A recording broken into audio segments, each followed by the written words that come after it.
Imagine watching your livelihood crumble into dust, literally slipping through your fingers, while right next door, life is flourishing.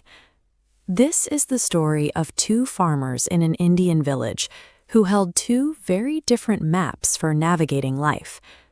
One waited for a miracle to occur, while the other spent his days building one. The first farmer was a man of the earth. Long before the sun crested the horizon, he was out in the furrows. He spent his entire day plowing, planting, and watering, trusting the direct relationship between his effort and the soil. His friend and neighbor took a different approach. He was deeply religious, spending his mornings bathing, offering prayers, and singing hymns at the village temple for hours on end. While he sought favor from above, his plow sat rusting in the shed. They would often eat lunch together at the edge of their properties. The hard-working farmer would point out that the soil didn't care about hymns, it needed water and fertilizer. But his friend remained convinced that his devotion would eventually prompt the divine to solve his earthly struggles. Faith can provide a sense of internal peace, but it doesn't pull weeds. By focusing entirely on a passive hope, the religious farmer was effectively leaving his survival to chance. Years of these choices eventually created two different worlds. One farm was a local symbol of prosperity, while the other had become a graveyard of failed crops and mounting debt. The debt finally came due. With no harvest to sell, the religious farmer watched as creditors arrived to survey the land his family had owned for generations. He was weeks away from being homeless. In a state of total collapse, he went to his successful friend. He didn't ask for advice, he asked for a rescue.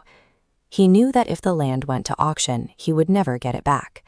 His friend agreed to pay off every single debt, on one condition. The land would stay in the religious farmer's name, but he was required to work the fields side by side with his neighbor every single day, without exception. A simple loan would have only addressed the symptoms. To save the farm, the successful farmer knew he had to change the man's daily relationship with the land. The transition was grueling. The farmer's hands, softened by years of temple rituals, quickly became a map of blisters and cuts. The midday heat felt personal, and the temptation to drop his tools and return to the shaded temple was constant. But his friend never left him. He didn't just give orders, he set the pace, demonstrating how to move and how to breathe through the exhaustion.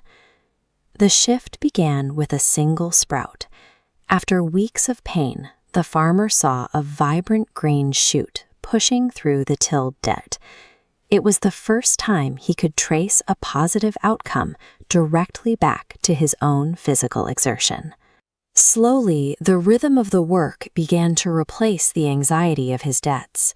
He found that the repetitive motion of weeding and watering offered a different kind of quiet, a sense of control he had never felt while simply waiting for help to arrive. The despair that had defined his life for years started to lift. By engaging with the soil, he was finally participating in his own survival. A year into this new life, the village held its grandest religious festival. For generations, this was a day where every farmer stopped working to gather at the temple for ceremonies and celebration. The farmer was dressed and ready to go when he noticed the irrigation channels were blocked. The sun was rising hot, and if the water didn't flow soon, the season's crop would be compromised. He didn't go to the temple. Instead, he waded straight into the thick mud in his clean festival clothes, spending the morning clearing the debris and ensuring the water reached every corner of the field. His friend watched from the fence line, seeing the mud on the man's clothes and the water flowing through the rows. He didn't need to say anything. The choice spoke for itself. True responsibility is often quiet and dirty. It's found in the moments where personal duty outweighs the comfort of tradition. By the end of the second year, the landscape had completely transformed.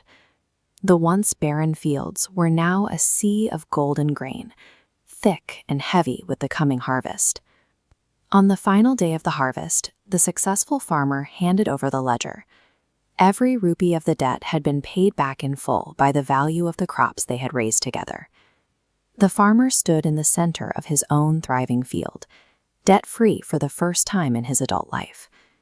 He realized he wasn't just holding a harvest, he was holding his own independence. He looked at his calloused hands and then at his neighbor. He finally saw that the help he had been praying for hadn't come from the sky, but from the man who forced him to pick up a hoe. Faith can provide the strength to endure, but it is effort that changes the world.